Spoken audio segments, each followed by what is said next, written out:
다른 질문입니다. 전도를 할 때 상대방이 하나님에 대해서나 교회에 대해서 안 좋게 이야기하고 비난하면 저도 모르게 화가 섞인 목소리로 이야기하게 되고 그 사람과 대화하고 싶지 않은 마음이 들기도 합니다. 그러나 하나님에 대해 무지하기에 긍휼히 여기는 마음으로 해야 하고 나도 구원받기 전에 그러한 사람이었다는 것을 잘 알지만 하나님과 교회를 비난하는 사람을 보면 저도 모르게 답답하고 화가 납니다. 어떻게 해야 마음을 잘 지키고 말할 수 있을까요? 라고 했어요. 우리가 이제 안 믿는 사람 속에 섞여 살다 보니까 이제 안 믿는 사람이 훨씬 많잖아요. 많으니까.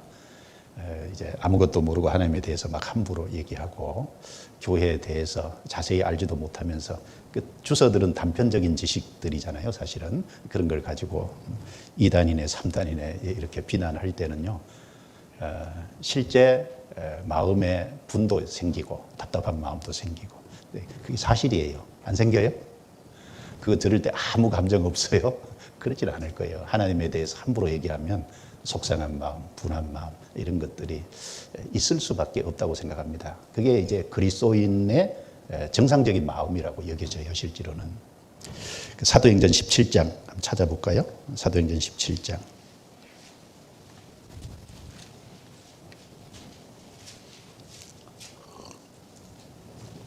17장 16절 제가 읽겠습니다. 바울이 아덴에서 저희를 기다리다가 동역자들이 이제 오기를 기다린 거예요. 온 성에 우상이 가득한 것을 보고 마음에 분하여 해당에서는 유대인과 경건한 사람들과 또 저자에서는 날마다 만나는 사람들과 변론하니. 건너뛰어서요 32절부터 제가 읽습니다. 저희가 죽은 자의 부활을 듣고 혹은 기롱도 하고 혹은 이 일에 대하여 내 말을 다시 듣겠다 하니 이에 바울이 저희 가운데서 떠나매 몇 사람이 그를 친하여 믿으니 그중 아레오바고 가는 디오누시오와 다말이라 하는 여자와 또 다른 사람들도 있었더라. 이 내용 잘 아시죠?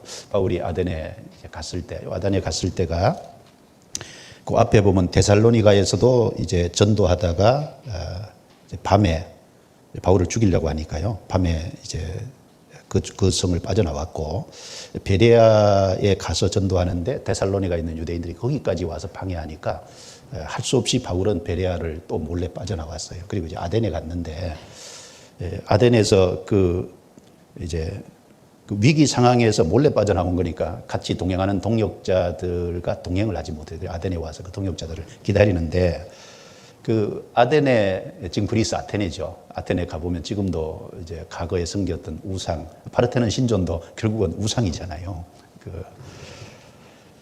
그런 온성의 우상이 가득한 것을 봤어요. 봤는데 아무 생각이 없어요. 그게 아니라 마음이 분했잖아요. 분했어요. 그러니까 하나님을 섬겨야 될 사람들이 하나님이 아닌 그 우상을 섬기는 것을 보고 마음이 분했듯이 그 하나님을 모르고 하나님에 대해서 함부로 망령된 말을 하고 교회를 비난하는 이야기를 들을 때 마음에 분도 올라오고 답답한 마음도 생기고 그게 정상이다 그 말입니다. 구원받은 사람은 당연히 그런 마음이 들 거예요. 그런데 그런 마음이 들었는데 거기서 그친 게 아니죠, 바울이. 그러니까 하나님을 섬겨야 될 사람들이 우상을 섬기는 모습을 보니까 마음에 속상하고 분하니까 해당에서는 유대인 해당이겠죠. 유대인과 경건한 사람들 그리고 저자의 이제 그 물건을 사고 파는 어떤 거리에서는 날마다 만나는 사람들과 변론하니 그러니까 기다리면서도요 날마다 그 사람들과 변론했다. 사실은 변증한 겁니다. 변증. 이런 것들은 다 우상이고 진정한 참신은 하나님 한 분밖에 없다는 것을 계속 이제 얘기했어요. 그래서 얘기하다 보니까 사람들이 네 말을 정식으로 한번 들어보고 싶다. 그래서 아레오바고 광장이라는 곳에 서서 사람들을 모아놓고 설교한 내용이 22절 이후에 쭉 나오잖아요. 그래서 우주와 그 가운데 만유를 지으신 신께서는 이런 손으로 지은 전에 계시지 않는다. 그러면서 하나님을 쭉 소개하고 끝에 가서 30절 31절에 예수 그리스도로 말미암아 사람을 구원하는 그 예수 그리스도가 바로 우리의 믿을 만한 확실한 증거다라는 것까지 이야기를 쭉 하니까 어떤 사람들은 조롱하는 사람도 있고 어떤 사람은 다시 듣겠다고 유보하는 사람도 있고 그런데 그중에 몇 사람은 또 바울을 친하여 그 바울의 말을 듣고 구원을 받은 것 같아요. 소수의 사람이지만. 근데 그 시작이 어디예요? 시작이. 그 하나님에 대해서 알지 못하고 우상을 섬기는 그걸 보고 마음이 분해서 그렇죠? 마음이 그 당연히 올라오는 마음이에요. 그러나 그걸 잘 다스리고 그 다음에 하나님을 증거했잖아요. 그 결과로 그렇죠. 우리도 마찬가지죠. 하나님을 모르는 사람이 하나님의 함부로 교회에서 함부로 대할 적에 우리의 마음에도 똑같은 분이 올라올 거예요. 그런데 그 분을 쫓아서만 이야기하면 다투면 결과는 아무것도 없을 거예요. 그렇죠? 오히려 그런 계기를 통해서 무관심한 사람보다는 전도하기가 좋을 수도 있어요. 그렇죠? 왜냐하면 그 사람은 단편적인 지식을 가지고 사실은 비난하는 거니까. 그래서 그것이 아니라고 잘 준비해서 말씀을 전함으로 인해서 오히려 그 사람에게 복음을 전할 수 있는 좋은 기회가 열리지 않겠어요? 근데 그 분을 올라오는 걸 참지 못하고 그 분을 따라서 행동하면 결국은 내가 지는 겁니다. 그렇지 않겠습니까? 성경 잠언 29장을 한번 봐요. 이제 이런 말씀이 있죠. 성경에. 잠언 29장. 29장 9절. 같이 읽겠습니다. 지혜로운 자와 미련한 자가 다투면 지혜로운 자가 노하든지 웃든지 그 다툼이 그침이 없느니라. 여기 지혜로운 자와 미련한 자라고 했을 때 크게 지혜로운 자는 구원받은 사람에 속한 사람일 거고 미련한 자는 불신자에 속한 사람일 건데 지혜로운 자와 미련한 자가 구원받은 자와 불신자가 다투면 지혜로운 자가 노하든지 웃든지 그 다툼이 그침이 없느니라. 해보셨어요? 예. 다투면은 사실은 열받아요. 그렇죠? 열받아서 결국은 져요. 네, 그러면 안 되고 성경에 베드로전서 3장에 그래서 이렇게 말씀했잖아요. 베드로전서 3장 찾아봐요. 베드로전서 3장.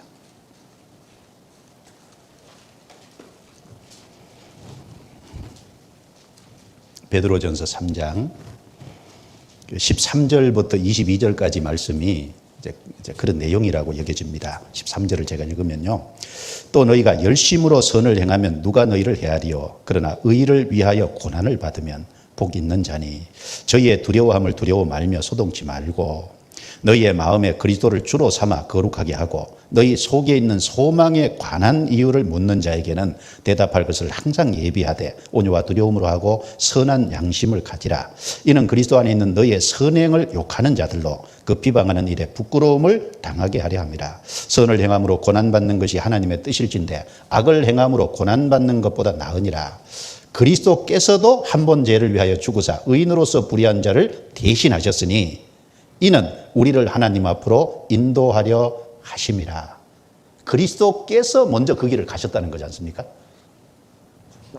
그래서 여기 의를 위하여 선을 행함으로 고난받는, 의를 위하여 고난받는 이것이 무엇이겠습니까?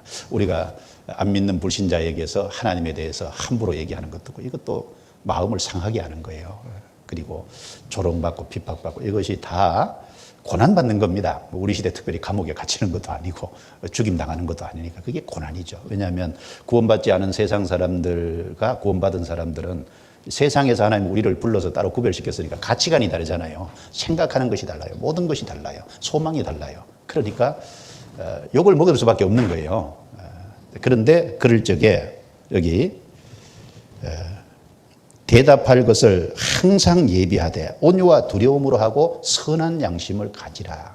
선을 행함으로 고난받는 것이 하나님의 뜻이라고 했어요. 그리고 그리스도께서도 우리를 하나님 앞으로 인도하기 위해서 의인으로서 불의한 자를 대신하셨지 않느냐. 그러니까 그리스도와 같은 마음을 가지고 그래서 같은 분이 올라오지만 그걸 가지고 다툴 것이 아니라 정말 그런 기회를 타서 복음을 전할 수 있는 좋은 기회로 삼는 것이 지혜라고 생각합니다. 하나님이 그런 과정을 이끌어 주실 거예요. 예.